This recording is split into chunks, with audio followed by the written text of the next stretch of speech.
You've been too hard on yourself for too long, carrying guilt like a shadow that never leaves, replaying old mistakes like a broken record, believing the lie that you must be perfect to deserve peace. They told you forgiveness has to come from someone else, that you have to earn it, beg for it, wait for it. But no one ever taught you how to forgive the one person who truly needs it. You. Buddhism tells a softer truth. It doesn't punish you for your past, it teaches you to hold it gently, like a scar that no longer hurts. The Buddha never said you have to be flawless. He only said, be aware, be kind, and begin again. Tonight, you're not here to run from your thoughts. You're here to set them free. This isn't about pretending the pain never happened. It's about finally letting it go. As you listen, something inside will start to soften. The tightness in your chest will melt. The harsh voice in your head will grow quiet. And in its place, a new voice will whisper, you did the best you could. And now, it's time to rest. These aren't just teachings, they're gentle medicine, ancient wisdom that still heals. A quiet path back to yourself. So if you're ready to stop punishing yourself, if you're ready to feel light again, if you're ready to forgive the one person you've never been able to, let's begin. Karma has been one of the most misunderstood teachings, often used not to awaken us, but to shame us. People hear the word and immediately think it means punishment, that their suffering must mean they deserve it, that they're being paid back for something they did wrong. But that's not what karma truly means, not in the words of the Buddha, not in the heart of the teaching. Karma, in its true form, is about cause and effect. That's all. It's not moral punishment. It's not spiritual revenge. It simply says, what you do, think, and say carries energy, and that energy creates ripples in your life and in the lives of others. That's not a threat, it's a doorway. The reason this becomes dangerous is when people use karma to explain pain. Something bad happens, and you tell yourself, it's my karma, I must have done something to deserve it. And that's where the trap begins. That's when karma becomes a chain. You start blaming yourself not just for your actions, but for your emotions. For being sick, for being sad, for being left. And slowly, you lose compassion for yourself because you're convinced that your suffering is your fault. That if something hurts, it must be because you did something wrong. That's not karma. That's internalized shame, dressed up as spirituality. When the Buddha taught about karma, he didn't speak about blame. He spoke about intention. In the Buddha, oldest teachings, karma isn't just action, it's volitional action. That means it's not just what you do, it's what you meant to do, your motives, your awareness. That's why two people can do the same thing and create very different karma, because their hearts are in different places. It's not about what's visible. It's about the consciousness behind the act. So when you start blaming yourself for every hardship, for every loss, you're using karma in a way it was never meant to be used. Karma is not a courtroom. It's not a scorecard. It's a flow of energy, always moving, always able to shift. This misunderstanding gets worse when people believe that guilt is spiritual. That feeling bad means they are becoming better. But guilt, when it's left to grow without understanding, doesn't make you wise. It makes you smaller. It narrows your heart. It disconnects you from others. True Buddhist practice doesn't ask you to feel bad, it asks you to wake up. And waking up doesn't mean judging yourself more harshly. It means seeing clearly. It means realizing when you've caused harm. Yes, but also recognizing when you haven't. And it means not dragging yourself through suffering just to feel like you've atoned. That's not clarity, that's self-punishment. You may have been taught that you're supposed to suffer through your karma, that healing has to hurt. But the Buddha never taught that suffering was a sign of growth. He taught that suffering is what happens when we don't see clearly. That we suffer because of attachment, not because of guilt. That our pain comes from craving, aversion, and ignorance, and from divine judgment. And the moment you begin to see that, the moment you understand where your pain is truly coming from, the healing starts. If you've ever found yourself thinking, everything bad happens to me because I deserve it, know that. This thought isn't spiritual, it's wounding, and it keeps you stuck. It makes you afraid to trust joy, afraid to rest, afraid to love yourself. You become convinced that if you're happy, punishment must be coming, so you self-sabotage, you pull away from what's good, you make yourself small. That's not karma, that's fear. And fear was never the goal. True karma gives you back your power. It says, if your actions shape your life, then you can begin again. You can choose better. You can plant new seeds, starting now. Karma is not here to chain you to the past. It's here to invite you into the present. Every breath, every word, every choice can shift your path. Not because you're trying to cancel out some cosmic debt, but because you finally understand how energy works. And when you act with love, that love returns. When you act with compassion, you become lighter. That is the heart of karma, not fear, but freedom. But here's where the trap deepens. When we feel pain, we start searching for reasons. And when we're spiritual, we often turn to karma as the explanation. We think, I'm anxious because I did something wrong in a past life. I lost this person because I wasn't good enough in a former life. And this can feel comforting at first. It gives us a sense of order in the chaos.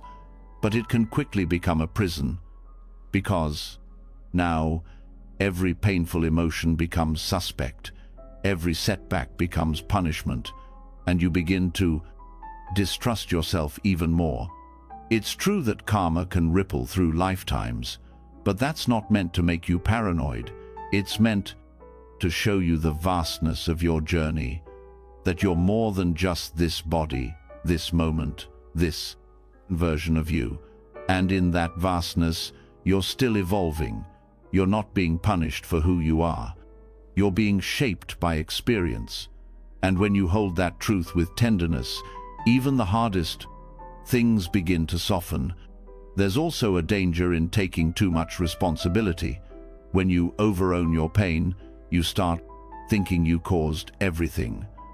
That everything in your life is your fault.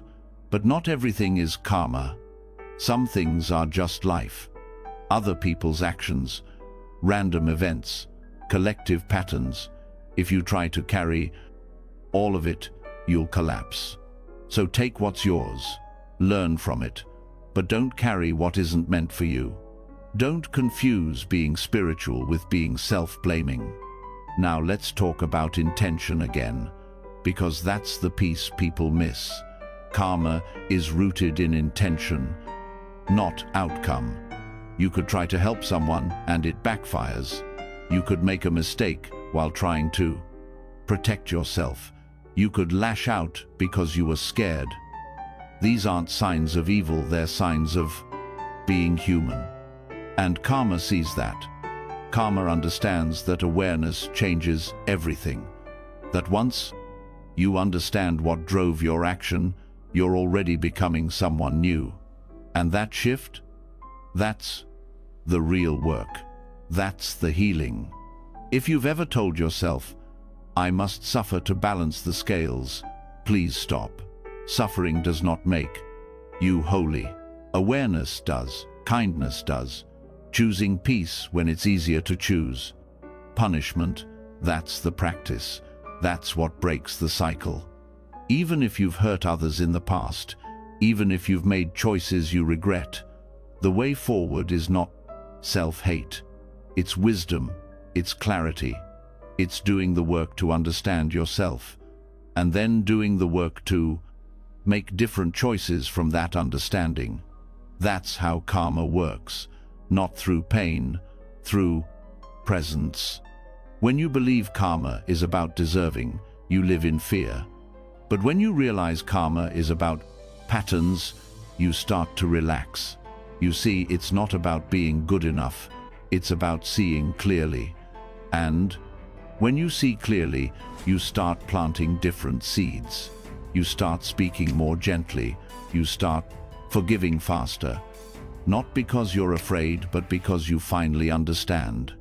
So tonight, begin again. Lay down the weight of punishment.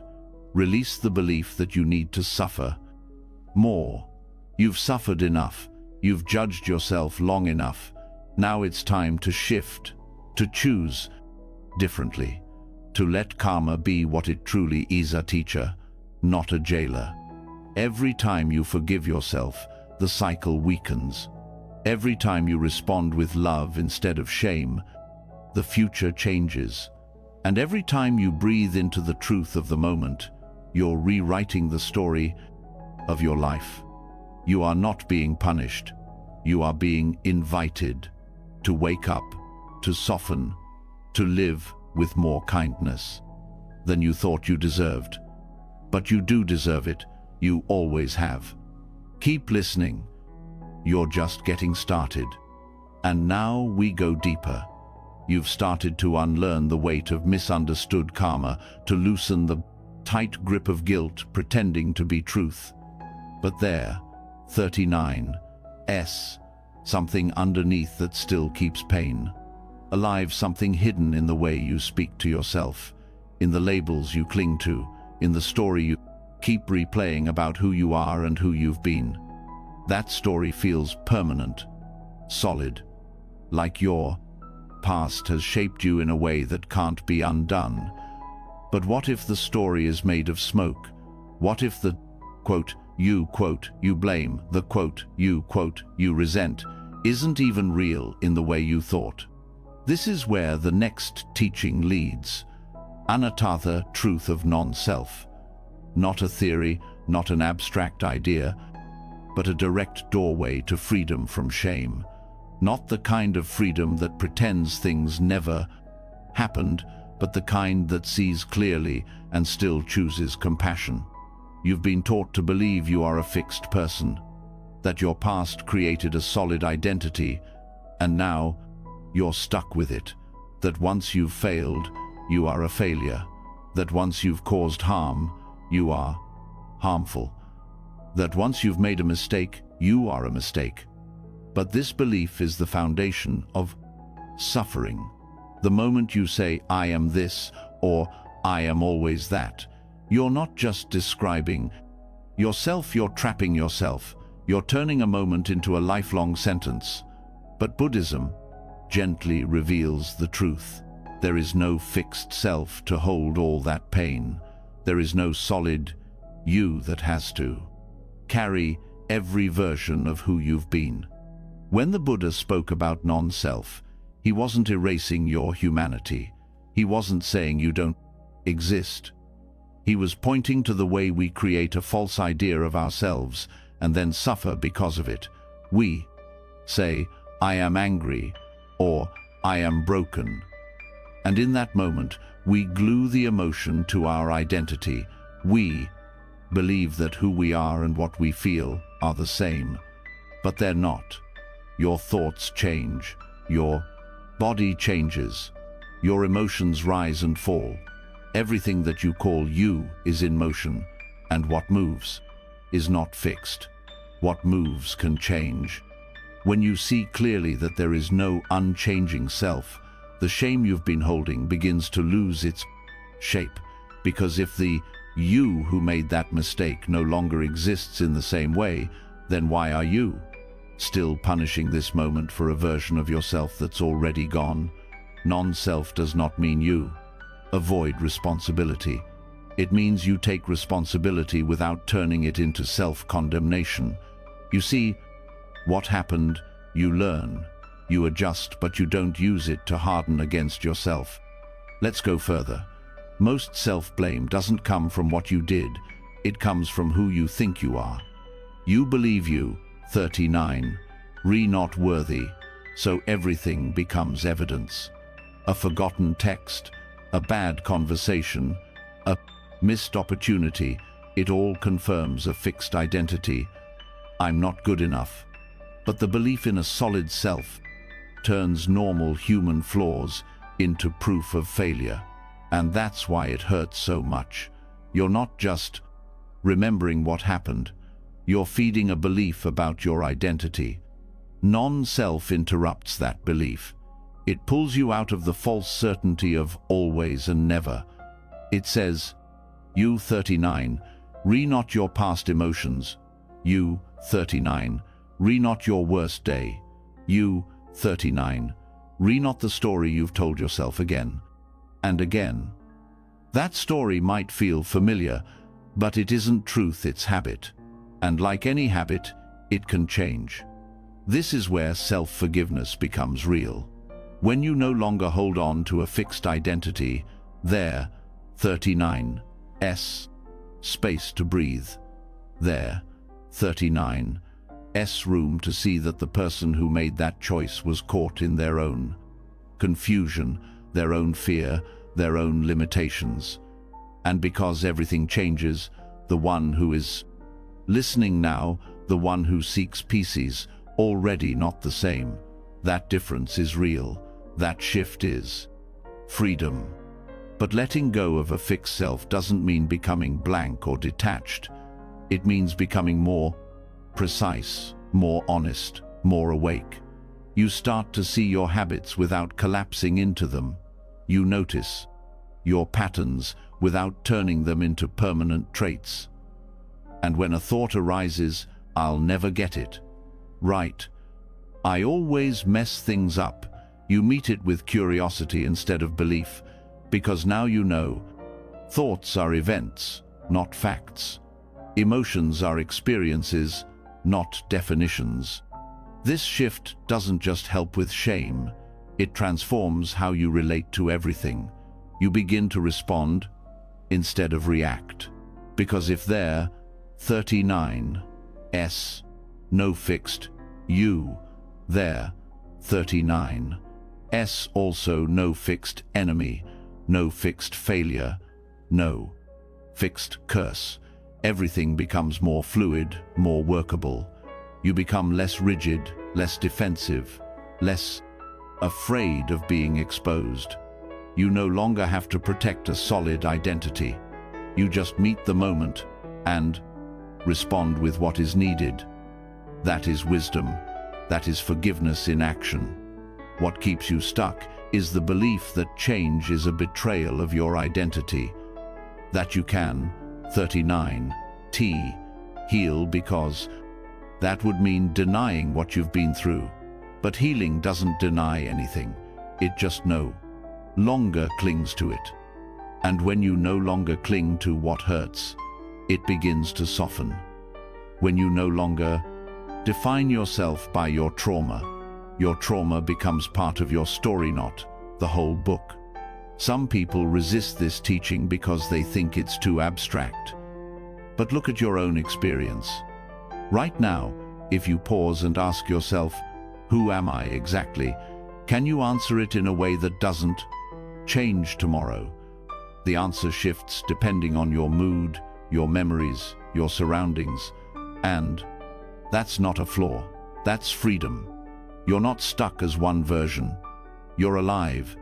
You're moving. You're growing. When you realize there's no fixed you, the part of you that's been clinging to guilt starts to unravel.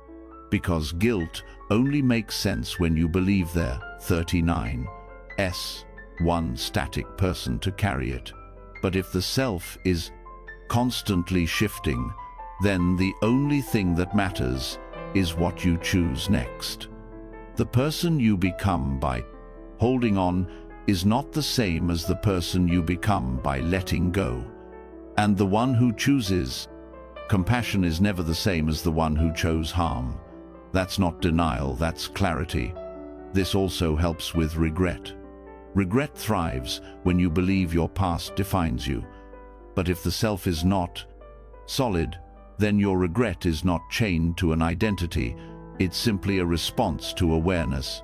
It can guide you without drowning you.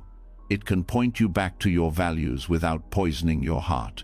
And when regret becomes a teacher instead of a jailer, forgiveness happens quietly, without force. Even the voice in your head that criticizes you isn't fixed either. It's a collection of echoes. Things you've heard, fears you've absorbed, moments you never questioned. But voices can change. They do change. And as you continue practicing awareness, that voice becomes softer, more like a reminder, less like a threat. Let's go deeper still. Non-self is not about emptiness in a hollow sense. It's about interdependence. The recognition that everything you are is shaped by causes and conditions. Your fears came from somewhere. Your defenses were learned. Your patterns were shaped. And when you see that, you stop blaming yourself for being shaped. You stop condemning yourself for what was never fully in your control. You didn't choose your childhood. You didn't design your nervous system. You didn't ask for trauma. But you are here now. You are listening. You are understanding.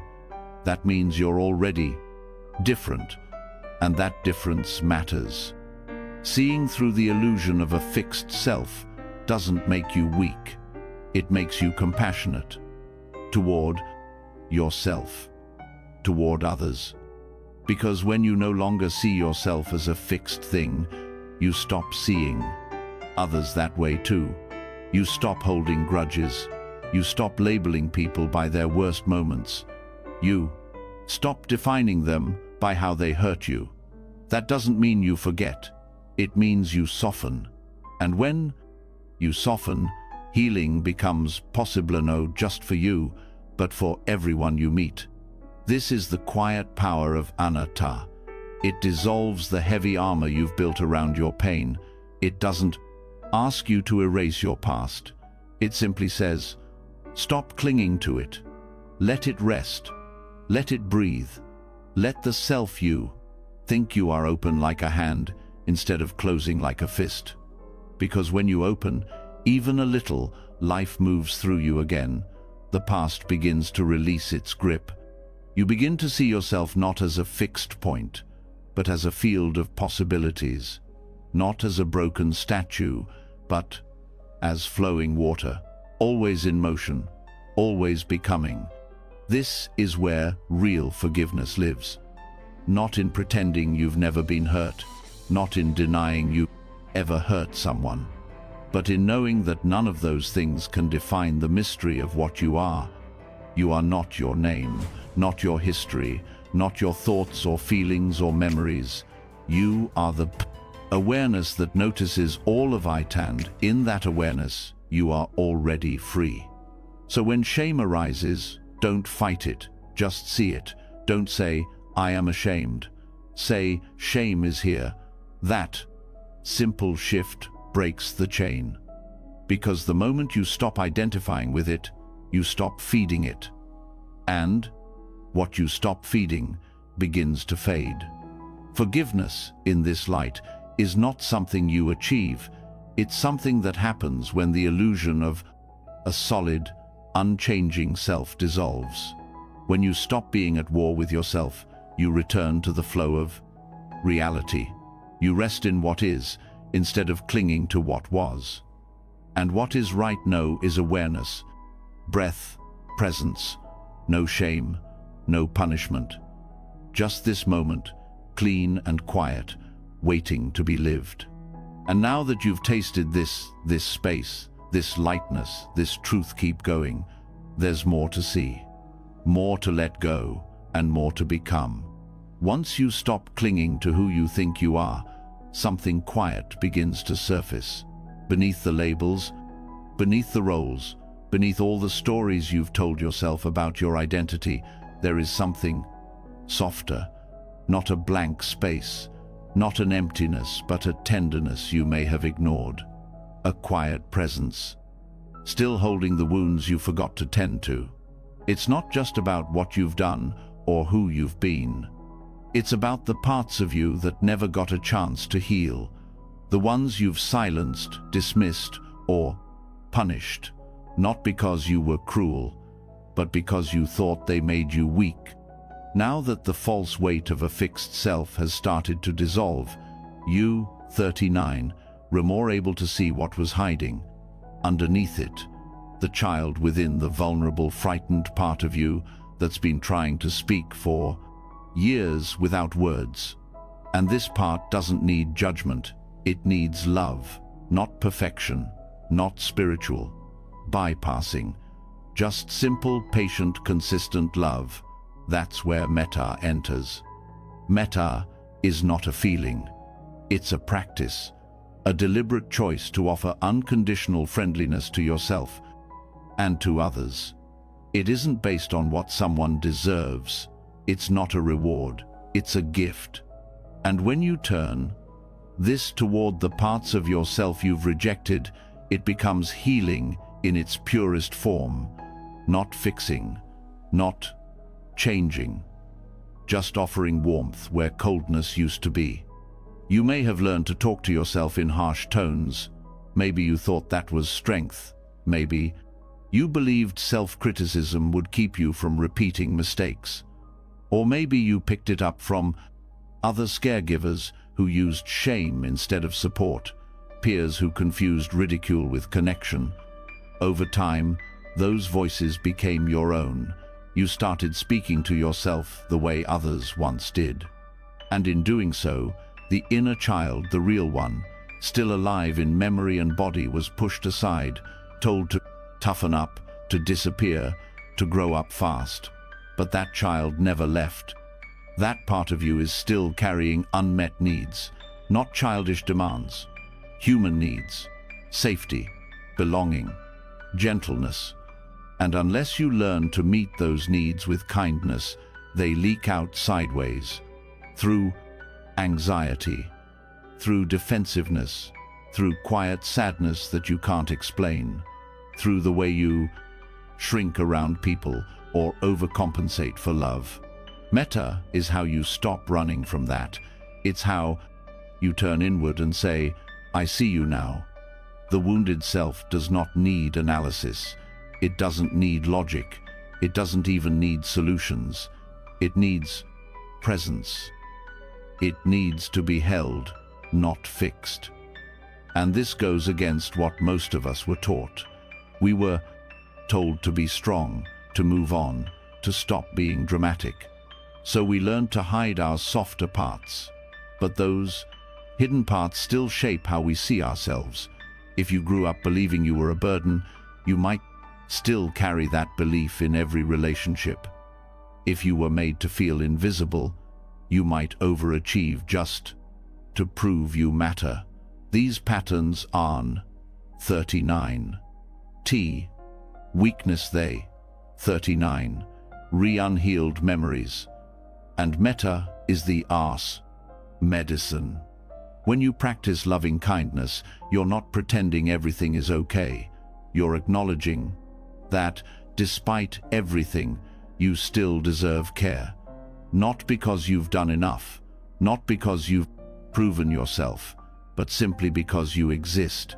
This is radical, because it breaks the belief that love has to be earned, that you're only worthy if you never mess up. Metta says, even when you're afraid, you are lovable. Even when you're lost, you are worthy. Even when you feel like a failure, you still belong. Offering metta to your inner child means letting go of the adult mask for a moment. Not to regress, not to avoid, but to be real. It means sitting quietly with the parts of you that still carry pain. The younger self who didn't understand why they were treated unkindly. the teenage self who had to act strong while falling apart. The early adult who kept smiling while quietly wondering if anything would ever feel safe. These selves aren't illusions. They live in your nervous system, in your reactions, in the way your body tightens when you feel misunderstood. When you offer loving kindness to these versions of yourself, you, 39, not just healing emotions, you're calming the body, you're softening survival responses that have been running for years. Metta changes your relationship with your past by showing you that you can meet it with warmth, not fear. That memory doesn't have to hurt every time you revisit it, that you can be the safe space you never had.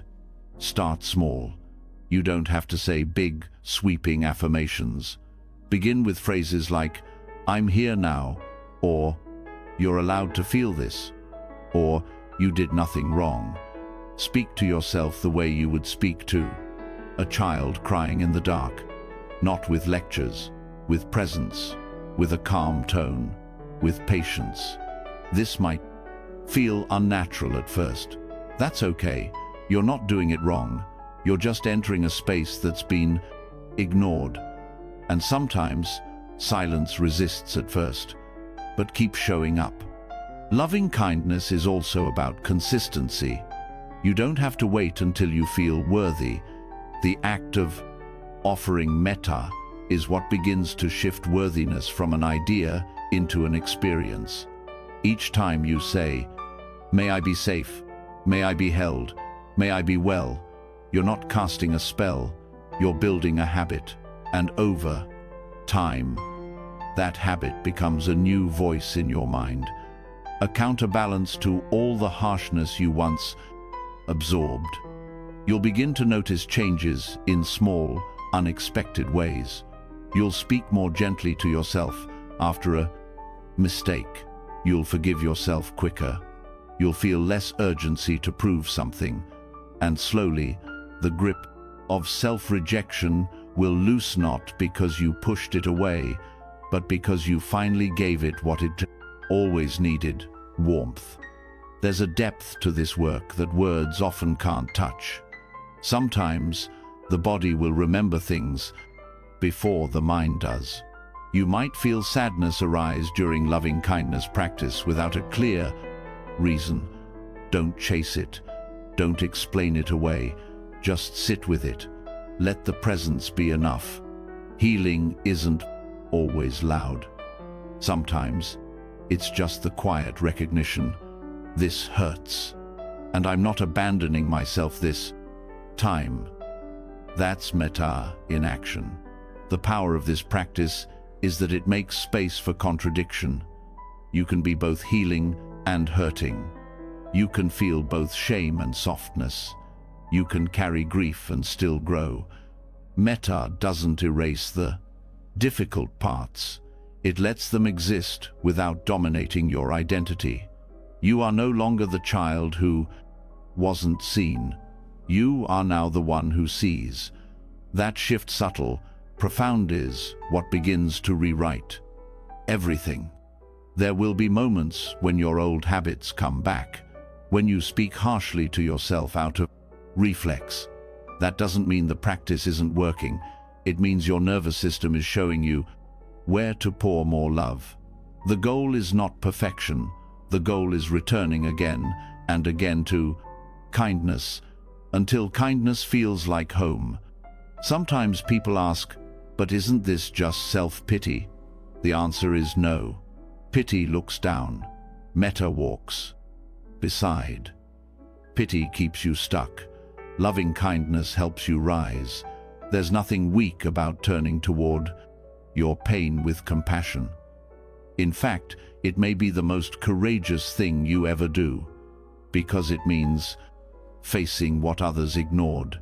It means showing up for yourself in ways no one else ever did. There's also a misconception that metta is about liking yourself. But liking is an emotion.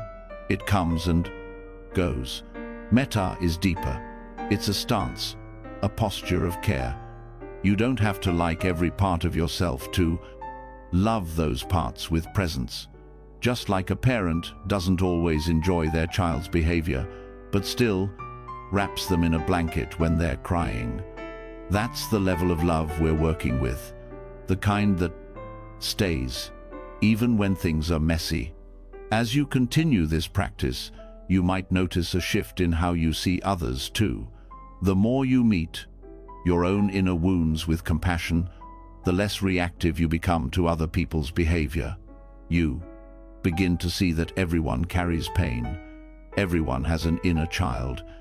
And sometimes, when someone lashes out, they're just protecting a part of themselves that was never loved. This doesn't mean you excuse harm, but it helps you respond without hardening. Metta creates safety, not in the world, but inside. And when you feel safe within yourself, you stop begging for safety from others. You stop bending yourself to be accepted. You stop hiding your truth just to feel enough, because you've finally come home to yourself, not just the parts that shine, but the parts that tremble, the parts that still remember what it felt like to be left behind. Those parts are welcome now. And here's something most people don't know. Your inner child doesn't need you to be perfect. They just need you to be consistent, to show up, to stop leaving, to say, even in silence, I will not abandon you again. Every time you return to loving kindness, you make that promise louder. And one day, the parts of you that used to hide will start to come forward, not with fear, but with trust. That's how healing begins, quietly, in the background, like light slowly filtering into a room you forgot was there. And with that light comes space. Space for rest, space for self-acceptance, space to no longer need fixing, because you finally understand. What needed healing wasn't brokenness, it was neglect. And now that neglect is over. You're here. You're listening. You're learning to love the parts of you that were always waiting for this moment. That's enough. And from here, the path only opens wider. When you begin meeting the forgotten parts of yourself with loving kindness, something starts to shift. The shame doesn't vanish, but it softens. The harshness doesn't disappear, but it loses its sharp edge. You start to feel moments of peace, not because everything is resolved, but because you're no longer running from yourself. That deep self-acceptance creates space, but in that space, something else quietly rises. Memory. Some memories return like whispers, others hit like waves. They don't ask for permission. They show up when you feel safe enough to finally feel. And this is where many people get stuck. They think to forgive, they have to forget. That healing means erasing, that peace means silence. But real healing is not forgetting. It's learning to hold what happened with presence instead of pain. Mindfulness doesn't erase the past, it helps you carry it differently. So many people try to heal by pushing things away. They bury the memory. They pretend it didn't matter. They call it letting go. But underneath, they're just avoiding. And avoidance is exhausting. It keeps the wound alive beneath the surface. It shows up in your body, your reactions, your relationships. Until you face the memory directly with softness, with breath, with presence, it keeps holding power over you. Mindfulness is not about controlling your thoughts. It's not about stopping the memory from coming back. It's about meeting it in a new way, without judgment, without panic, without believing the story that the memory defines who you are. When a difficult moment from the past rises, mindfulness invites you to feel it without becoming it, to observe without identifying, to breathe instead of react. This is one of the most misunderstood aspects of healing. People think if they remember what hurt them, they're not moving forward. They believe that remembering is the same as being stuck. But memory itself is not the problem. It's what we attach to it. It's how we interpret it. When you meet memory with mindfulness, you're not trapped in the past. You're freeing yourself from its grip, because now you're seeing it clearly, without the noise. Forgiveness without forgetting doesn't mean dragging the past into every moment. It means seeing your past clearly enough that it no longer blinds you. You begin to separate what happened from what you've added. The shame, the labels, the conclusions, those were layers built afterward. And mindfulness gently peels those layers back. Not all at once, not forcefully, but with each breath, each pause, each act of presence, a little more of the pain becomes workable. Some memories are sharp because they never had a safe place to land. They were carried in silence, without support. And when the mind feels unsafe, it traps those memories in patterns of fear. That's why certain thoughts trigger your body. That's why old moments feel fresh, even after years. Mindfulness offers that safe place. It doesn't rush to fix or explain.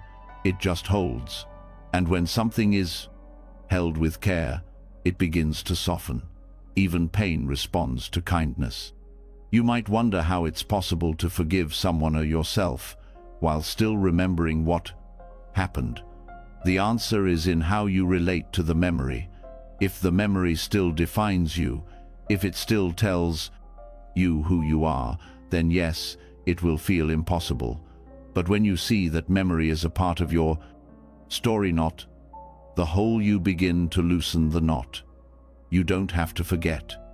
You just have to stop identifying so tightly. Mindfulness gives you tools to do that. The first is observation. You learn to notice your thoughts without jumping into them. The memory arises, and instead of spinning into it, you watch, you name it. This is sadness. This is regret. This is fear. That naming isn't detachment. It's clarity. You are saying, this is what is here, not who I am. The second tool is breath. Simple, steady breath. It anchors you in the present.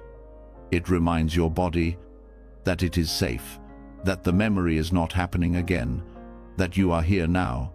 So many people relive the past, not because they want to, but because their nervous system hasn't felt safe enough to let it move. Breath creates that safety, one inhale at a time. The third tool is compassion. This changes everything.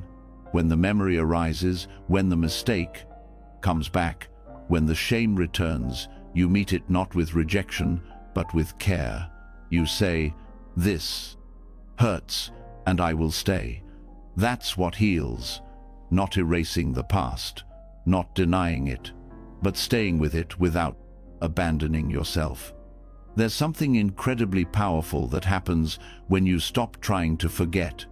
You start to understand. You see why you did what you did. You see why others acted the way they did. This isn't about justification. It's about context. And context is essential for healing, because when you understand the why, you stop blaming the who. This is especially important when you've harmed others. Forgetting isn't accountability. Real accountability means remembering and responding with integrity. Mindfulness helps you hold the memory of what you did without drowning in guilt. It teaches you to hold space for growth, to repair what can be repaired, to apologize with sincerity, not shame, and most of all, to not repeat what caused harm. You'll also start to see the memories you've avoided aren't always what you thought. Sometimes, when we finally look closely, the memory changes shape. What we thought was our fault was actually survival. What we thought was weakness was just exhaustion. What we thought was failure was a cry for help. Mindfulness doesn't rewrite history, but it reveals what was hidden beneath the noise. It's important to say that some memories are traumatic, deeply painful, and mindfulness is not about forcing yourself to relive those memories. It's about creating enough presence to meet what arises naturally. If something feels too big, that's not weakness, that's intelligence. You move slowly, you take breaks, you work with support. Healing is not a race. It's a relationship with yourself, with your past, with your breath. As you deepen your mindfulness practice, you start noticing something else. The memory itself may remain, but its grip loosens. The edges soften. You start to see more than just the pain. You remember who else was there. You remember what you learned. You see how far you've come. This doesn't mean the wound disappears, but it means the wound no longer defines the whole body. And then something unexpected happens. Gratitude starts to rise, not for the pain itself, but for the strength you built around it, for the wisdom it gave you, for the person you've become by walking through it. This is not toxic positivity, it's deep perspective. It's knowing you can carry memory without collapsing under it. You may notice that memories come back at certain times. Anniversaries, smells, songs, words. This is not a sign of failure. It's the body remembering. Instead of pushing it away, meet it with breath, with kindness. Say to yourself, it's okay that this still hurts, and then let the moment pass. Because all things pass, even the sharpest memories. Sometimes people try to rush forgiveness because they think it will make the memory go away. But true forgiveness is what happens when you stop needing the memory to disappear, when you allow it to exist and choose peace anyway. You forgive not to forget, but to be free. Mindfulness shows you how, not in big dramatic ways, but in the small moments when you pause instead of react, when you breathe instead of blame, when you hold instead of push away. This builds over time. And before you realize it, the thing that once controlled you is now something you can carry lightly. There is one more layer that mindfulness touches the future, because how you hold your past shapes what you expect from life. If you believe you're still defined by what happened, you'll limit what's possible. But if you meet your past with clarity and compassion, the future starts to open. You stop waiting to be punished. You stop expecting to fail. You begin to trust yourself again. And that trust changes everything. You don't need to forget your past to move forward. You just need to stop letting it own you. Mindfulness gives you the space to remember without being pulled under. It teaches you to witness your own story with presence and care. And from that witnessing, a new story begins to form, not one that erases the past, but one that carries it with grace. So when the old memories rise again, and they will welcome them, you don't have to like them, but you don't have to fear them either. Sit with them, breathe, and say gently to yourself, I can remember without reliving. I can feel without becoming lost. I can hold the past without letting it hold me. You've come this far, and you're not done. The path is still open, and the next steps are waiting, steady, clear, and kind. Keep walking. The memories don't hold you anymore, not like they once did. You've learned how to stay present without drowning, how to remember without shrinking, how to sit with pain without letting it define you. But even now, even after all that softening, something underneath keeps you restless, a quiet pressure, a subtle voice that tells you you're still not there yet, that no matter how much you heal, it's not enough, that you should be better by now, that you should feel more peaceful, more disciplined, more evolved. And without realizing it, you start to chase an image that's been quietly shaping your brooding, suffering all along the version of you that you think you should be, the perfect one. This version looks like control, like balance, like constant calm. It's the person you imagined you, 39D, become once you finally figured everything out. The person who never overreacts, never gets triggered, never makes a mistake. The one who's always compassionate, always mindful, always clear. It's quiet, how it forms. Sometimes it's built from spiritual teachings, sometimes from childhood dreams, sometimes from survival, but once it's there, it starts driving everything. Every choice, every standard, every disappointment. It becomes a ruler you measure yourself against every day. And the more you measure, the more you find yourself lacking. This is where forgiveness gets blocked. Because as long as you're comparing yourself to who you should be, there's no room to accept who you are.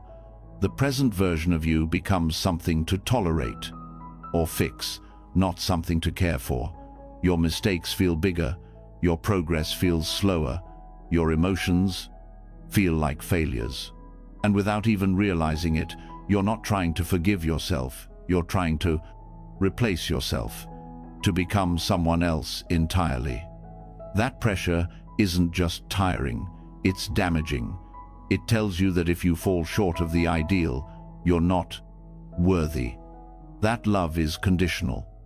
That peace has to be earned. That until you become the ideal version of yourself, you're not allowed to rest. This is where perfectionism hides, not in clean lines or neat schedules, but in the belief that you're always supposed to be more than you are. The idea of the ideal self can look like growth. It wears the language of self-improvement, but it has a sharp edge. It turns the present into a problem. It makes healing another project to master, and it convinces you that the goal is to become flawless instead of becoming real. The truth is, forgiveness begins not when you change into someone better, but when you stop expecting yourself to be anything other than human. Real healing comes when you stop reaching forward and start turning inward, when you stop chasing a polished version of yourself and start tending to the messy, honest one that's right here. Perfectionism isn't about high standards, it's about fear. It's the fear that if you let your guard down, if you show your flaws, if you stop performing, you'll lose love, you'll lose safety, you'll lose value. So you keep trying. You try to think the right thoughts, say the right words, feel the right feelings, and when you can't, you hide, you isolate, you pretend, and then you feel ashamed for pretending. The cycle deepens. Abandoning the ideal self doesn't mean giving up on growth. It means changing your definition of growth. It means realizing that real growth is sometimes invisible, that it doesn't always look like strength or wisdom. Sometimes it looks like crying, sometimes it looks like saying no, sometimes it looks like not knowing what to do next. And none of that means you're failing, it means you're living. One of the quiet traps of perfectionism is how it distorts time. It makes you feel like you're always late, like you should have learned this already, like you should have healed faster.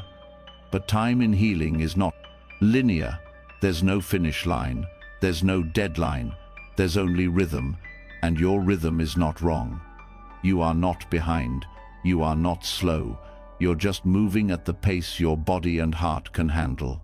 Letting go of the ideal self also means letting go of constant judgment. Because when you're chasing perfection, every moment becomes a test. How did I respond? Did I react too much? Was that loving enough? And over time, you stop being able to feel life directly. You're always watching yourself, measuring yourself. But real presence, the kind that creates peace, only happens when you stop performing. When you stop needing to be impressive. When you stop trying to prove that you're okay. And just let yourself be. There's something deeply healing in being ordinary. Not in a dull way, but in an honest way. In not needing to be special to be worthy. In not needing to have all the answers to be wise. In not needing to be perfectly healed to deserve rest. When you drop the image of perfection, what's left is sincerity. And sincerity is what allows connection to yourself, to others, to the moment. If you're always trying to become someone else, you can't fully be here. You can't grieve properly. You can't celebrate fully. You can't feel deeply, because everything is filtered through the question, is this how I'm supposed to be? But there is no supposed to be. There is only what's true, what's real. And when you stop comparing that to an ideal, you start to find peace. The body holds the ideal too. In the way you tense when you feel judged. In the way you collapse when you feel like you failed. In the exhaustion you carry from trying so hard to be better. Letting go isn't just a mental shift. It's a full body release. It's the exhale after years of holding your breath. It's allowing yourself to be seen, not when you're perfect, but when you're honest. Forgiveness becomes possible when you see yourself without the lens of the ideal. When you look at your younger self, not through criticism, but through compassion. When you remember what you were trying to protect, what you didn't know, what you were hoping for, what you were afraid of. And instead of saying, I should have known better, you say, that was hard, and I see now. The ideal self is often shaped by fear. The fear of rejection, of not being loved, of being too much or not enough. But those fears lose power when you face them directly, when you admit them, when you say, I'm scared, instead of pretending to be unaffected. That honesty dissolves the need to be ideal, because you realize you don't need to be fearless to be whole. You just need to be real. Even in spiritual practice, the ideal self can take over. You start thinking you always need to be calm, always compassionate, always centered. But spirituality is not about being above your emotions. It's about meeting them with presence. The goal is not to be untouched by life. It's to be open to life, to feel everything and still remain kind. Letting go of the ideal self also changes how you relate to others. You stop projecting your shame onto them. You stop judging them for not meeting impossible standards. You allow them to be messy too. And in that shared humanness, connection deepens. You laugh more. You forgive faster. You feel safer, not because people are perfect, but because perfection is no longer the goal. There's grief in letting go of the ideal self, because it held your hopes, it carried your longing, it made you feel like if you just worked hard enough, you'd finally feel safe. So when you release it, there's sadness, there's confusion. Who am I without this image? What happens if I stop trying to become that version of me? What happens is freedom. Because the truth is, you were never meant to become the ideal. You were meant to be fully alive. And being alive means being in process, not finished, not flawless, just real. Forgiveness grows in that space. In the space where you no longer ask yourself to be anything other than human. In the space where you see clearly what you are and still choose to stay. This is not settling, it's softening. It's no longer turning your growth into a punishment. It's no longer making your self-worth depend on your performance. It's resting, even when things aren't fixed. It's Loving yourself while you, 39, still healing. That's the root of all forgiveness. You may still have moments where you try to perform, where you chase the old ideal. That's okay. You don't have to get it right all the time. Just notice, breathe, return. Every time you choose honesty over perfection, you deepen your healing. Every time you speak kindly to yourself in your imperfection, you break the old pattern. You're not here to be impressive. You're here to be free. You're not here to earn peace. You're here to live it. And that begins not when you become the person you always wanted to be, but when you finally accept the one you already are. Keep walking. The path is still unfolding.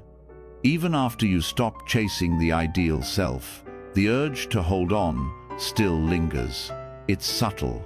You no longer expect perfection, but you might still carry blame. A quiet belief that the past could have been better if only you had done something differently. A lingering question: why did I act that way? Why didn't I know better? Why wasn't I stronger? Even when the judgment softens, memory can leave traces. And it's not always the memory itself that hurts. It's how permanent it feels, like something frozen in place, like something that can never be undone. But nothing stays fixed, not your mistakes, not your feelings, not even the version of you that made those choices. And the deeper truth that begins to rise here is Anica's principle of impermanence. Not as a concept, not as philosophy, but as lived experience. Everything changes, all of it, including the parts of you that still carry blame. You may not notice this right away. At first, you assume things are solid because they hurt the same way. Every time, the thought returns, the emotion repeats, and it feels like a pattern that's here to stay. But what mindfulness begins to reveal, and what soft self-honesty confirms, is that even the deepest pain moves, even regret shifts, even shame doesn't hold its shape forever. What keeps these feelings alive isn't their nature, it's your resistance. The way you rehearse them, the way you fear them, the way you try to make them mean something final. Anika reveals another way, not through avoidance, not through denial, but through presence, through simply noticing that everything in you is already changing, all the time.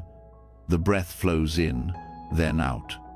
Thoughts arise, then fade. Emotions swell, then fall. This isn't weakness, it's the nature of all things. And the more deeply you see this, the more gently you begin to treat yourself. Because how can you blame something that's already moved on? Self-blame often feels permanent because we cling to the story. We repeat the details. We define ourselves by them. We assume the emotion we felt then is still the same now. But the truth is, the moment is gone. The you who acted, who froze, who didn't know what to do, that version no longer exists. They're a memory. They've been changing with every breath since. You are not the same person, even if the judgment tries to follow. What makes this hard to accept is that the mind wants certainty. It wants to hold something still, even if it hurts. It believes that by repeating the story, it's protecting you. But all it's doing is freezing your compassion. Anika melts that, gently, not forcefully. It invites you to sit with the pain without assuming it will last. To feel it, name it, breathe through it, then let it change, as it naturally does. You don't need to make the pain disappear. You only need to stop holding it as if it's the whole truth. When you start seeing every feeling as temporary, you create space. Space to feel without drowning. Space to forgive without forgetting. Space to allow yourself to move forward without needing the past to vanish. This is not about detachment in a cold sense. It's about tenderness. It's about recognizing that every part of you, even the ones that hurt, is in motion. That includes your judgments. The thoughts you had about yourself 5 years ago aren't the same ones you have now. They've shifted. That means you're capable of change. And if you're capable of change, so is your relationship to your past. Anika also reveals that other people change. The ones you hurt, the ones who hurt you, nobody stays. Frozen. Everyone is reacting, adapting, evolving. And while that doesn't undo what was done, it reminds you that growth is possible on all sides, that healing isn't a solitary task. That time, when met with awareness, can soften even the sharpest wounds. There's a deep relief in understanding that impermanence is not something you have to force. It's happening already, whether you notice it or not, whether you try to speed it up or not. What mindfulness does is allow you to witness it, to stop resisting what's already in motion. That includes forgiveness. You don't have to push it, you just have to make room for it. Sometimes, the reason self-blame feels so heavy is because you're still holding on to the hope that you can change the past by feeling bad enough. But no amount of guilt can rewrite what's already happened. What it can do is keep you stuck. Impermanence breaks that illusion. It shows you that time only moves one way, and that the only power you have is now not in rewriting the past, but in meeting it differently, with more softness, more understanding. There is also freedom in knowing that even the pain of not being forgiven by others is temporary.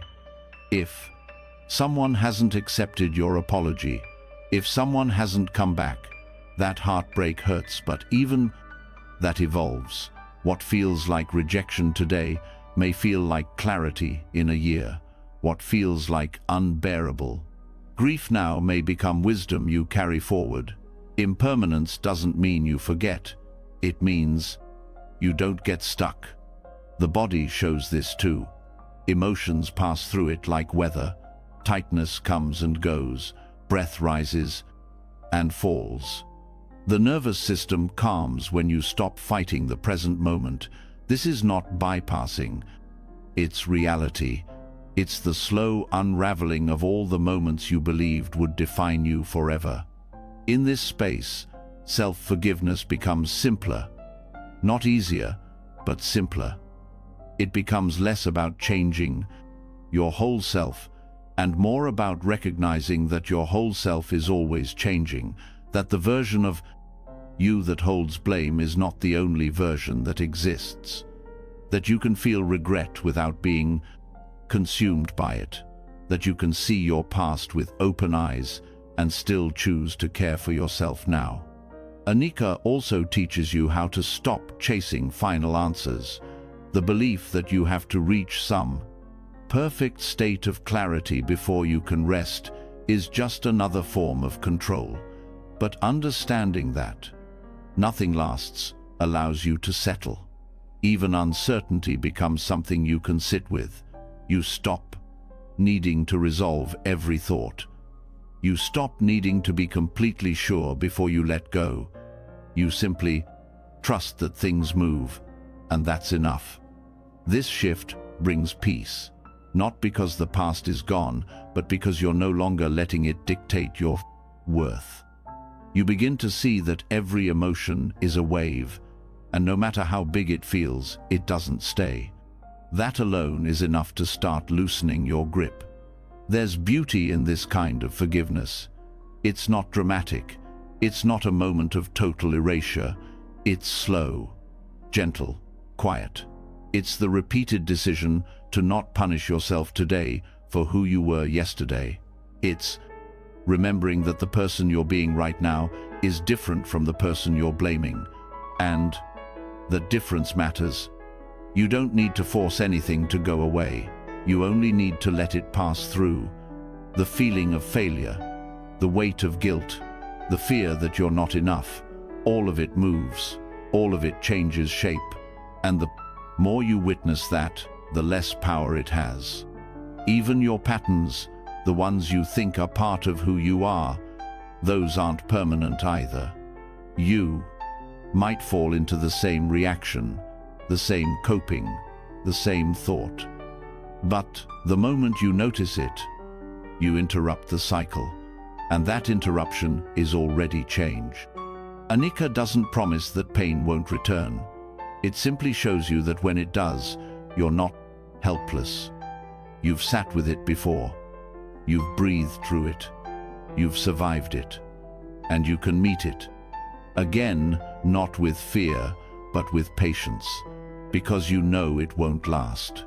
That kind of confidence changes everything. It turns old triggers into signals. It turns fear into information. It turns memory into presence.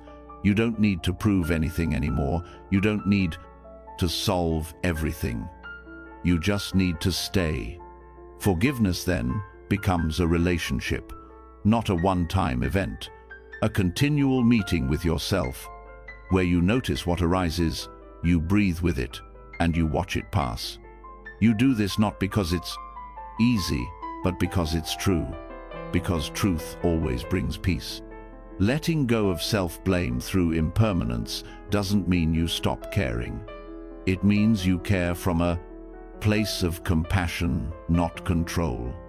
You show up for yourself, not because you're broken, but because you're human. And being human means changing, always. The past may still echo, but your response to it doesn't have to stay the same. That is your freedom. That is your path forward. Let the wave come. Let it speak. Let it go. And stay grounded in the one truth that holds everything gently. This, too, is passing. Keep walking. Keep breathing. The weight you carried is already shifting, and the next step is waiting for you. When you begin to feel the truth of impermanence, not just understand it, but live it, something inside you begins to loosen. You stop holding your past so tightly. You stop identifying with every thought. The patterns that once felt permanent begin to fade. The shame that once felt endless begins to soften. You no longer assume every regret needs to be solved. You just start being with what is, and that's what changes everything. But as the grip of self-blame weakens, something deeper begins to rise.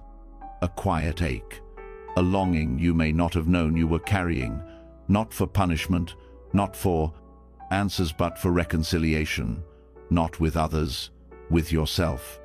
There's a part of you that wants to be spoken to, not explained away, not analyzed, but spoken to directly. A part that needs to hear what no one ever said, what you've never fully said to yourself. An apology not out of guilt, but out of care. Not because you need to condemn yourself, but because you've started to understand yourself. This is where the healing becomes real. When regret turns into relationship. When memory meets presence. When pain becomes something you can honor, not to feed it, but to finally let it rest. In Buddhist traditions, repentance ceremonies are not built around shame. They're built around acknowledgement. The act of bowing, chanting, confessing, it's not punishment. It's release. A way to turn toward the truth with humility, clarity, and compassion. It's a recognition that no one escapes imperfection, that all of us cause harm, knowingly and unknowingly, that the human experience is shaped by forgetfulness, confusion, fear, and yet, through awareness and sincerity, we can begin again. That spirit is what you bring now, not into a temple, but into your own heart. You don't need robes or incense to create a space of healing. You only need your attention, your willingness, and your honesty. The ritual is not about performance. It's not about doing it right. It's about meeting yourself fully, without defense. You've spent years surviving, years trying to be better, more worthy, more whole. This moment is different. It's not about changing anything. It's about honoring what has been carried and offering it space to be seen, felt, and released. Start by choosing a quiet place, not because silence is required, but because this act deserves intention. Let this be a moment outside the noise of daily life, a space where you don't rush, where nothing needs to be accomplished. You are not here to fix yourself. You are here to speak from the heart. Begin by sitting, not with perfect posture, just with presence. Let your body settle. Feel your breath. Let yourself arrive. You can begin the ritual with a simple phrase, "I am here now." That sentence may seem small, but it carries everything. It means you've stopped running, you've stopped avoiding, you've come back to witness what's been waiting. From here, you gently turn your attention inward, toward the moments you regret, the ways you've hurt yourself, the times you abandoned your needs, ignored your limits, spoke with cruelty, stayed silent when you needed to speak, said yes when you meant no, punished your own softness, betrayed your own trust. These aren't failures, they are symptoms of pain, but pain still needs to be met. As each memory rises, name it gently, not to relive it, not to shame yourself, but to bring it into the light. This is the part most of us skip. We rush to forgiveness without fully seeing what we're forgiving. But acknowledgement is sacred. Without it, the wound remains hidden. You don't need to justify what happened. You don't need to explain your choices. Just speak the truth. This happened. I did this. I avoided this. I believed this. Speak it softly, as if speaking to a friend. Because now you are. Once the naming is done, you shift. You place your hand on your heart, simply focus your breath. There and you begin the apology. This is not an apology meant to break you down. It's one that lifts you up. You are not apologizing because you are bad. You are apologizing because you are finally being honest. And honesty is love. Say to yourself, "I'm sorry for the ways I abandoned you. I'm sorry for the pressure I placed on you.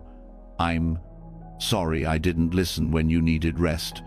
I'm sorry for the times I told you to toughen up, to stay quiet, to be smaller. I'm sorry for treating your pain like it didn't matter. I'm sorry for all the times I expected you to be perfect. I didn't know better. I was trying to survive.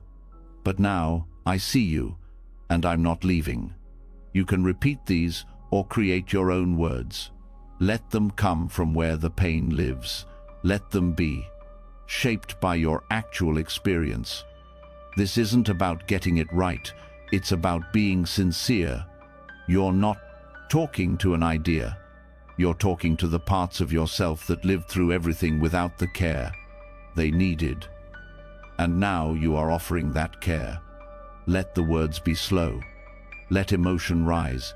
You don't need to hold it back. You don't need to stay composed. If tears come, they are part of the ritual.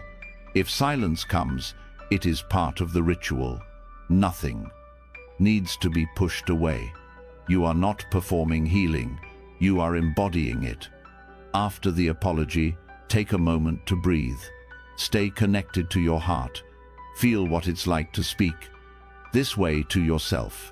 You may feel grief, relief, numbness. All of it belongs. There's no correct reaction. There is only presence, and presence is enough. From here, offer yourself a vow.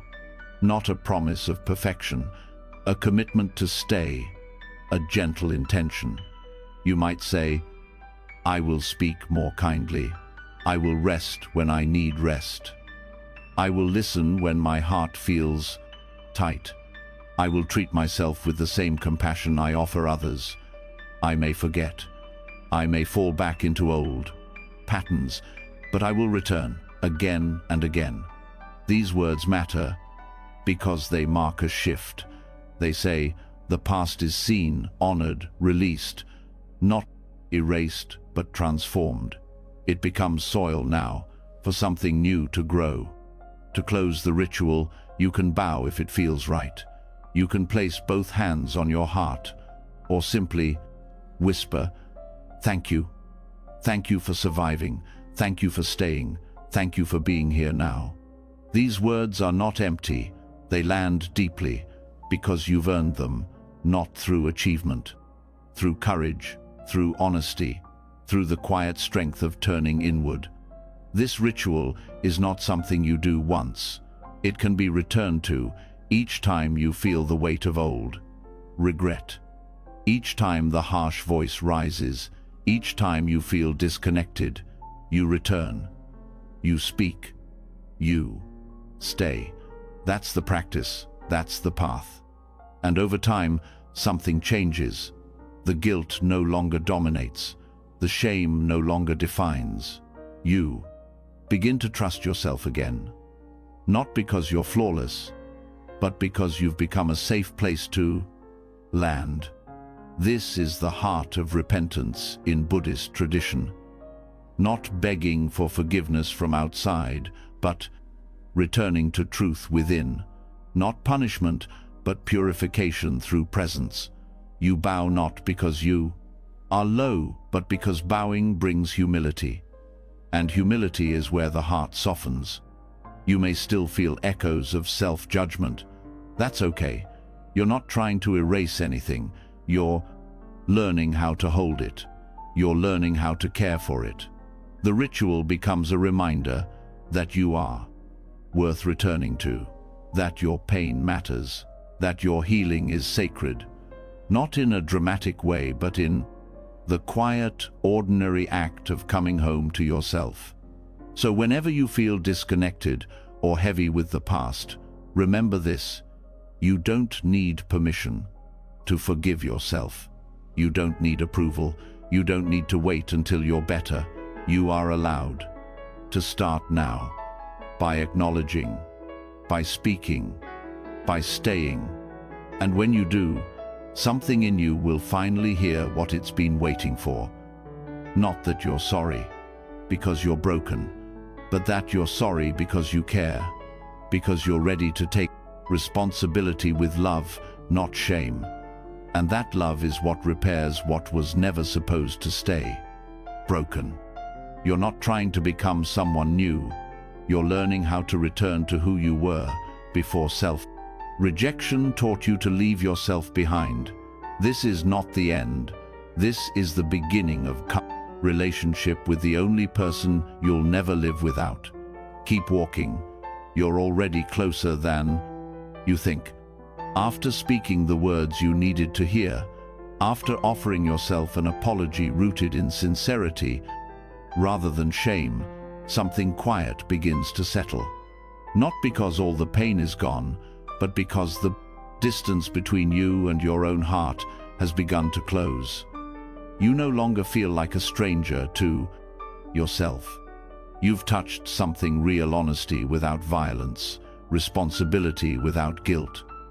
But even after the ritual, even after release, there are patterns that linger. Not because you, 39, redoing something wrong, but because the mind is used to circling back.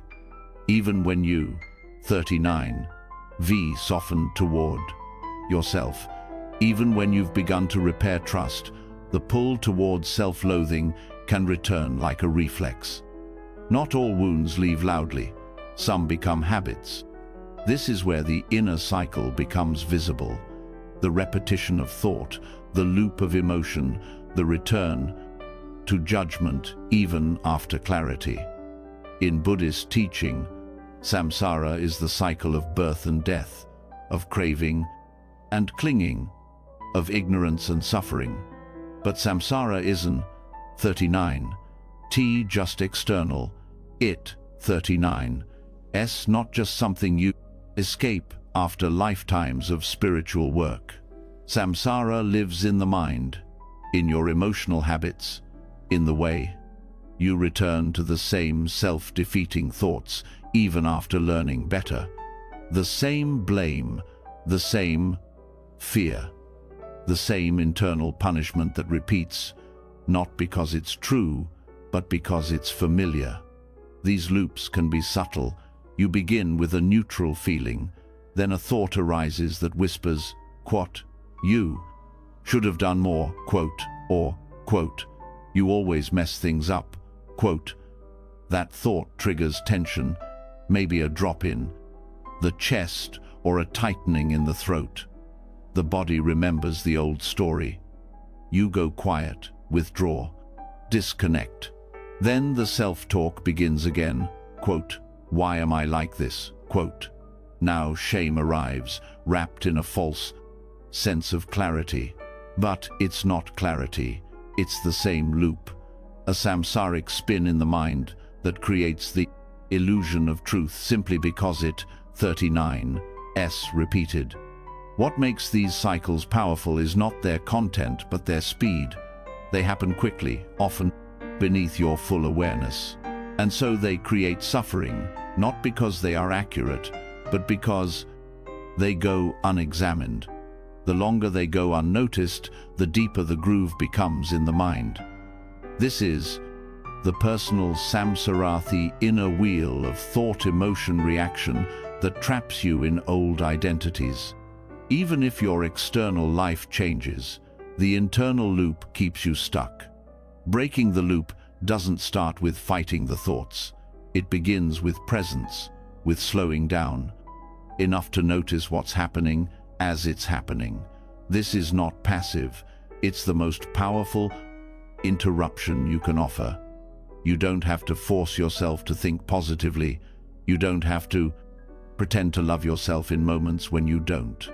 You only need to see, to say inwardly, "This is a loop." That seeing creates space. And in that space, the cycle weakens. Most people believe they have to change the content of their thoughts to heal, but transformation happens when you change your relationship to the thoughts. When you stop believing that every judgment is a fact. When you stop following every mental narrative like it's a map. Samsara within thrives on identification, on the belief that if the mind says you're unworthy, it must be true. Mindfulness disrupts that by creating just enough distance to say, "This is what I'm thinking, this is what I'm feeling." And that gap is where freedom begins. One common pattern in the inner samsara is the belief that self-loathing is useful, that being hard on yourself will make you better, that if you feel bad enough, you, 39, stop making mistakes. But pain does not always teach wisdom. More often, it just teaches fear. Self-loathing creates a false sense of control. You feel powerless about the past, so you punish yourself now to feel like you, 39, redoing something. But that's not justice, that's repetition. The loop becomes even stronger when it disguises itself as insight. You reflect on a past choice and say, "I finally see how terrible I was." But true insight doesn't create paralysis, it creates movement. If your realization leads to more self-hate, it's not insight, it's the loop playing a new tune. Real understanding opens the heart, it doesn't close it. Another trap in the cycle is performance. You might feel good for a while, then make a small mistake, and immediately the thought returns. You're back to square one. As if healing has to be linear, as if progress is invalidated by imperfection. But that's the samsara, again making one moment define your entire path. Making a single breath of discomfort erase months of care. The loop doesn't respect truth. It only knows how to repeat. That's why you can't argue with it. You have to step out of it. Presence interrupts the pattern without aggression. You don't shame yourself for having the thought. You don't panic when the emotion comes back. You meet it like a traveler who's been here before.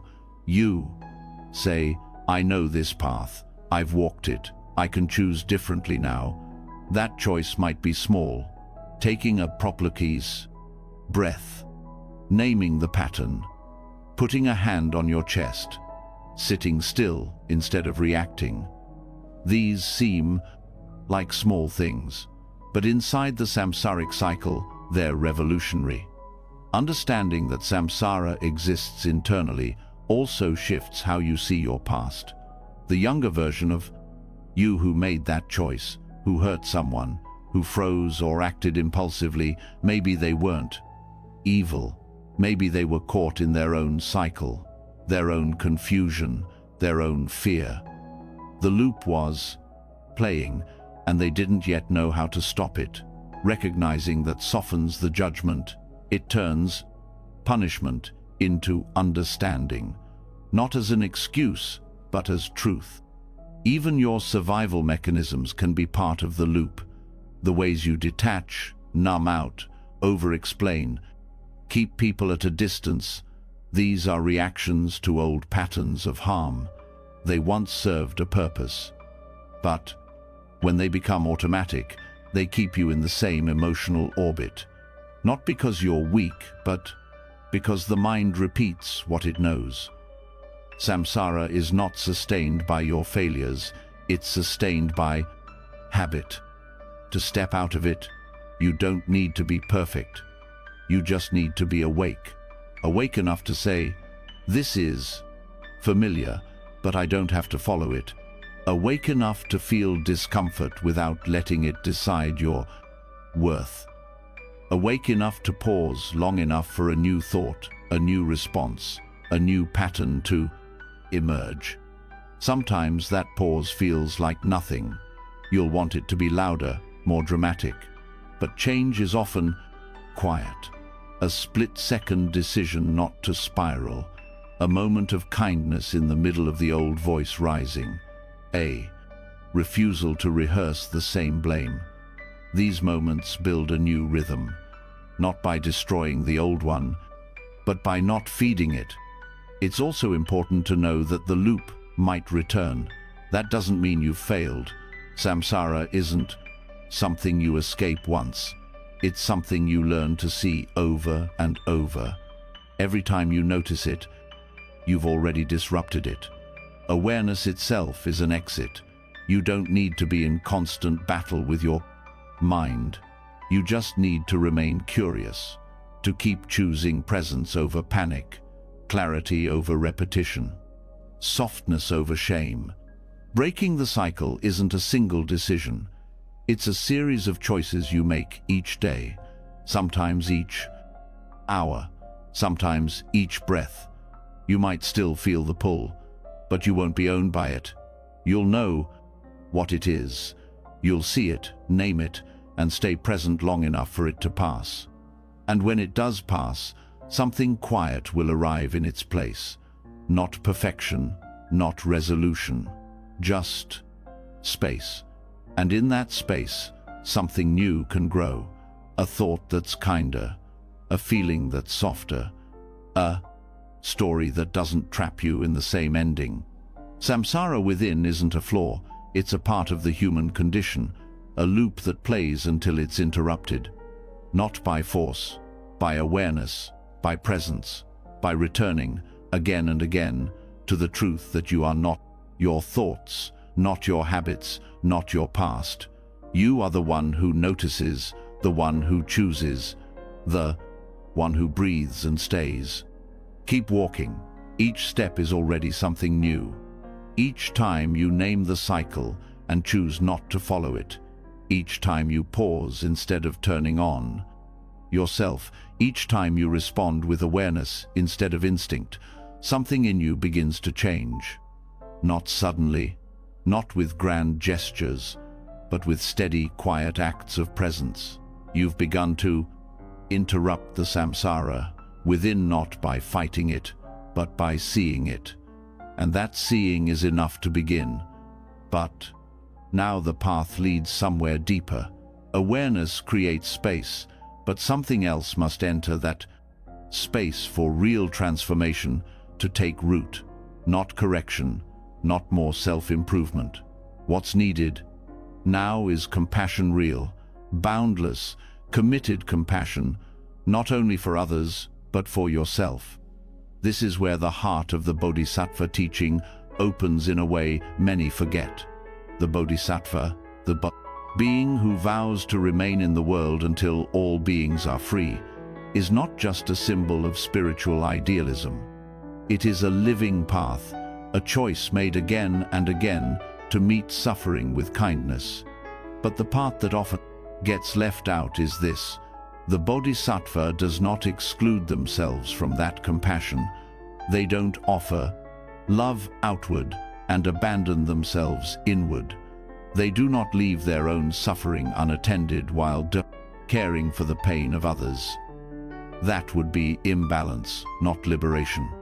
And yet this is what so many spiritual seekers do. They turn their energy toward helping others, but continue to speak harshly to themselves. They offer presence, care, understanding to friends, partners, strangers, but meet their own discomfort with criticism. They uplift others with wisdom and patience, but silence their own pain with judgment. Somewhere along the way, the idea formed that compassion for the self is indulgent, that it gets in the way of the real work. But this is a misunderstanding of the real work path. If you exclude yourself from compassion, your service becomes a performance. It cannot be sustained. It is not complete. The Bodhisattva's vow is rooted in interconnectedness. There is no separation between the one who serves and the one who suffers. If you do not include yourself in the circle of care, the circle is broken. Self-compassion is not a distraction from spiritual growth. It is the foundation of it. Without it, all effort becomes imbalance. Without it, wisdom turns cold. Without it, the very heart of the path is missing. Applying this compassion inward begins with recognizing how much you still carry. Not just pain, but the belief that your pain doesn't matter, that others deserve healing, but you must earn it, that everyone else's struggle is worthy of care, but yours is a problem to be fixed or hidden. These beliefs are not humility. They are internalized neglect, and they keep you cut off from the full truth of compassion. The Bodhisattva does not sort suffering into categories. They don't prioritize some forms over others. They meet it all, equally, without hesitation. You must learn to do the same with your own. When sadness arises, meet it. When regret surfaces, hold it. When fear speaks, listen, without analysis, without immediate solutions, just presence, just care. This is not passivity. This is profound courage. To stay with your own discomfort, not to fix it, but to love it. To sit with the parts of yourself you've always rushed past. So often, the most compassionate people are the ones who have learned to survive by taking care of others. They become protectors, caretakers, guides. But beneath that strength is often a silence, an unspoken exhaustion, a deep weariness that comes from always giving and never receiving, even from themselves. But a bodhisattva is not a martyr. They are not drained by their service, because their compassion flows in all directions, including inward. This is the shift that must happen now, to stop placing your worth in your usefulness, to stop believing your value is measured by how little you need, to stop using compassion as something to earn approval. It is not currency, it is nature, and it must begin with how you speak to yourself, how you care for your pleen's own experience, how you hold space for your own process, not as a separate task, but as the same work. Compassion for the self is not about excusing behavior or avoiding responsibility. It is about holding space for your full humanity while still moving with integrity. When you make a mistake, you acknowledge it without cruelty. When you fall into fear, you don't belittle yourself. When you feel lost, you don't rush to fix it. You stay, you listen, you offer the same presence you would give a suffering child, a frightened friend, a grieving stranger. No less, no different. This kind of compassion transforms everything. It begins to shift how you recover from pain. You stop spiraling into shame. You stop making every hard moment into a personal failure. Instead, you see pain as a natural part of the path. You meet it with breath, with stillness, with care. The same way a blank bodhisattva would approach another's heartbreak, you begin to approach your own. To live this way requires practice. It doesn't happen just because you understand it. You must remind yourself daily, I am not outside the circle of care. I am not the exception. I am not the one person who doesn't deserve softness. And you must act in alignment with that truth. Not just think it. Speak kindly. Rest fully. Stop apologizing for your needs. Set boundaries that honor your nervous system. These are not luxuries. They are devotion. Even when you feel unworthy, especially then, return to the practice. Compassion is not a reward. It is a response. You are not offering it because you've earned it. You are offering it because suffering is here, and suffering, wherever it arises, is always worthy of care. You may still struggle with this. Old voices may rise. Patterns may pull you back. That's okay. Return. Again. Compassion is not measured by consistency. It is measured by willingness, by your commitment to keep coming back, even after forgetting. That's what makes it real. Not perfection, presence. You may also notice that the more you include yourself in compassion, the more naturally it flows to others. It becomes less about effort, more about resonance. When you soften toward yourself, you stop projecting blame, you stop resenting others for needing you, you stop keeping score, you become a clear channel, not because you're always calm, but because you're always honest.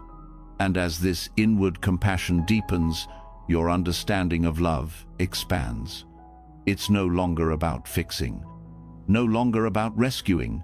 It becomes about being with what is, about staying close, whether it's your own pain or another's, whether it's a wave of grief or a moment of joy. You stop needing things to change in order to open your heart. You open it because that's who you are now, a person who has learned not to leave themselves behind. This is the path of the Bodhisattva, not distant, not abstract, but lived, in the way you breathe through your tension, in the way you speak to yourself when no one is watching, in the way you refuse to abandon yourself just because the world taught you that you don't matter. You do. Your suffering does. And so does your healing. You are not being asked to prove your goodness through self-denial. You are being asked to remember your wholeness through self-kindness, to include yourself, not at the end of your list, but at the beginning. Not because your pain is worse, not because it is special, but because it is here, and that is always enough.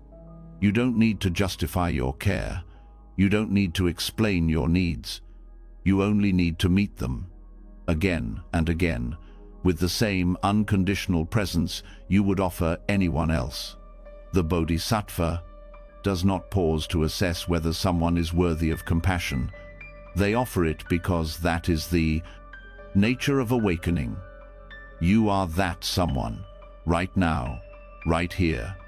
And when you live this way, not just knowing, but practicing, everything shifts. Not all at once, but steadily. You begin to feel safe in your own presence. You begin to trust your own heart. You begin to experience compassion not as something to achieve, but as something that's always been waiting inside. You, ready to be turned inward.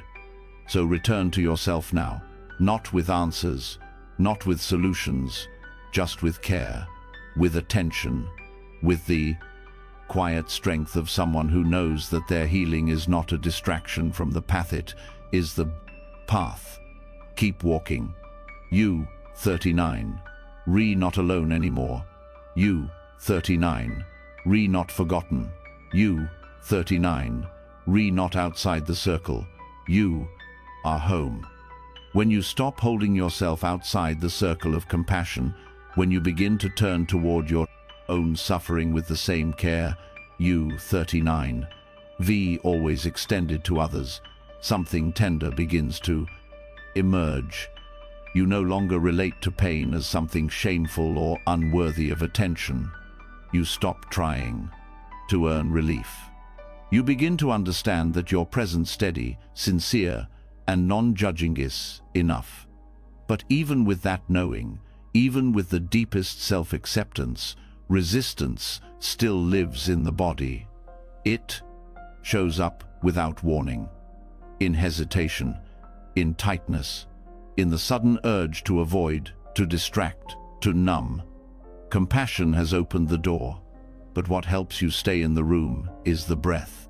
Breath is the first truth. It arrives before thought. It leaves before words. It is the anchor beneath every wave, the thread that connects awareness to embodiment. When the mind wants to run, when the heart feels overwhelmed, the breath stays. This is why the Buddha placed so much weight on it, not as an idea, but as a path. Anapanasati mindfulness of breathing is not about technique alone, it is about relationship. Breath is not just something you observe, it is something you befriend. It becomes the bridge between your reactive mind and your deeper knowing. You may already know how to notice the breath, but noticing is only the beginning. What softens resistance is learning to stay with it, to not treat the breath like a background rhythm, but as a companion. When you meet tension with breath, you are not pushing it away. You are embracing it. You are saying, without words, I will not fight you. I will not fix you. I will sit with you and breathe. This shifts everything, because most inner resistance isn't caused by the pain itself, but by the belief that you must reject it, that you must remove it to feel safe. The breath teaches you another way. It says, this tension can be here. This tightness can stay. I don't need to destroy it. I only need to breathe with it. And in that breathing, something softens not because you forced it to, but because you stopped resisting it. Anapanasati begins with awareness. You turn attention to the breath, not to change it, but to meet it. At first, it may feel mechanical, but as presence deepens, breath becomes texture. You start to feel the difference between shallow and deep, tight and open. You start to see how emotion affects rhythm. Anxiety shortens the inhale, sadness slows the exhale, guilt holds the breath entirely. This is not a bees problem, it's insight. The breath becomes your mirror, not judging, only reflecting. When you begin to breathe mindfully in difficult moments, you, 39, not using breath as a trick to feel better. You, 39, reusing it to feel more honestly. The breath becomes a way to stay, to remain connected when your habits tell you to leave. This is especially important in the moments where old patterns try to resurface. The voice of shame, the reflex to judge, the urge to collapse all of it can be softened, not by argument, but by staying with the breath. Every breath is an opportunity to interrupt the cycle of self-rejection. Each inhale becomes a chance to return. Each exhale, a way to release the tension you didn't know you were holding. This isn't poetic, it's physiological. The breath directly impacts your nervous system. It speaks to the parts of you that don't respond to logic. Slow, conscious breathing signals safety to the body, and a body that feels safe is more willing to let go. It is also a form of reclaiming. So many of us grow up disconnecting from our bodies. We learn to override signals, ignore exhaustion, suppress emotion. But the breath cannot be separated. It lives in the body, and through it, you learn to return, to feel again, to trust sensation, to let the body speak.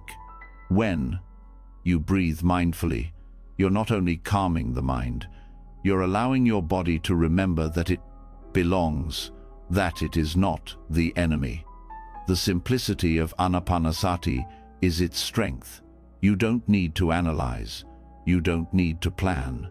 You only need to be present with what is happening as it unfolds.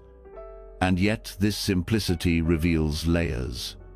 As breath, awareness deepens, you begin to notice space between thoughts. You begin to feel emotion without collapsing into it.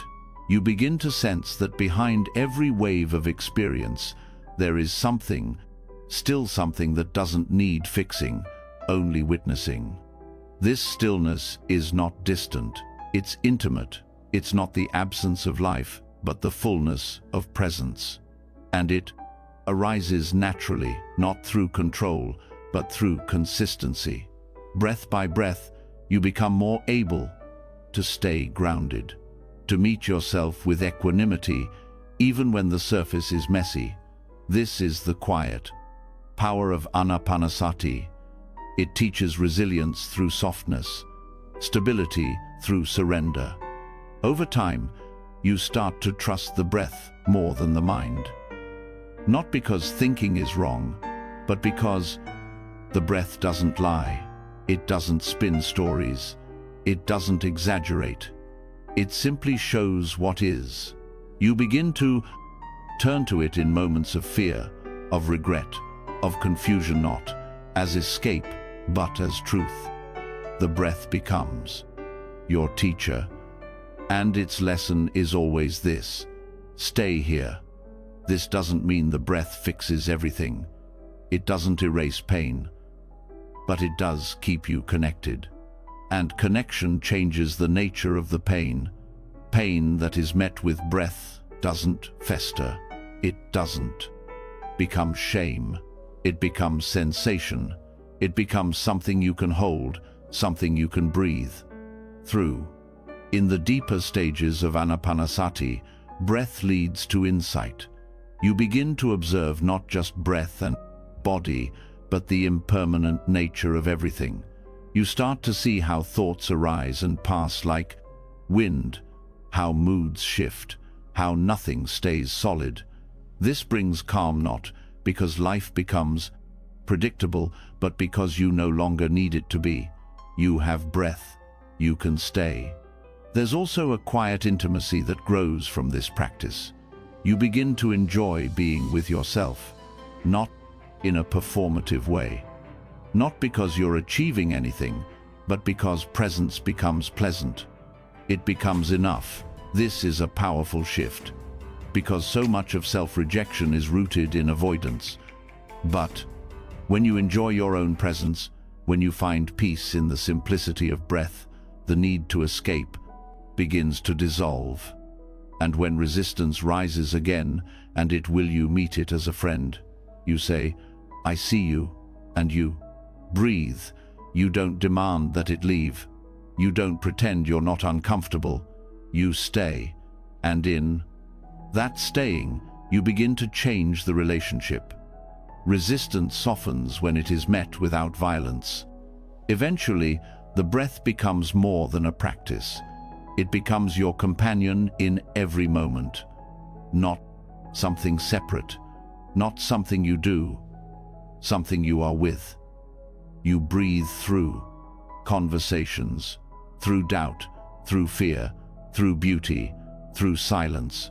The breath becomes your rhythm, your compass, your anchor. And in this way, Anapanasati becomes a way of life, not a tool for crisis, a path for presence, a way to live without turning against yourself, a way to remain kind in the face of difficulty, a way to move slowly through the complexity of being human without shutting down. You do not need to breathe in any special way. You do not need to master technique. The breath is already doing its work. Your only job is to be with it, to keep returning, to stay when it's easier to run, to soften when the old habits want to harden, and when you forget which will you begin again. One breath, then another. This is not escape. This is embodiment. You are not leaving life behind. You are entering it more fully. Breath by breath, you are returning to the body you left behind, to the feelings you suppressed, to the presence that was always waiting for you. This is the quiet power that heals not through force, but through rhythm. So return now to this moment, to this breath. Let it be enough. Let it hold what words can't. Let it teach you how to stay, how to soften, how to forgive. The mind may resist, the body may tense. That's okay. Breathe anyway. Keep walking. You're already where you need to be. The breath has become your companion now, not a trick to control what you feel, but a steady presence that helps you meet what's already here. You've started to learn that healing doesn't need to be loud, that gentleness can go deeper than force, that what softens the heart is often not effort but permission. And yet, even in that softness, a question may rise beneath the surface. How do I move forward without slipping back into pressure? How do I stay committed without being hard on myself? How do I grow without turning that growth into another impossible standard? This is where right effort, one of the most often misunderstood teachings of the Buddha, begins to unfold with new meaning. When people first encounter the idea of effort in spiritual practice, they often translate it into striving, into trying harder, into fixing what feels broken. There's an unconscious belief that if you're not improving yourself at all times, you're falling behind. That effort should feel like tension, that discipline is about restriction. But this is not the teaching. This is conditioning.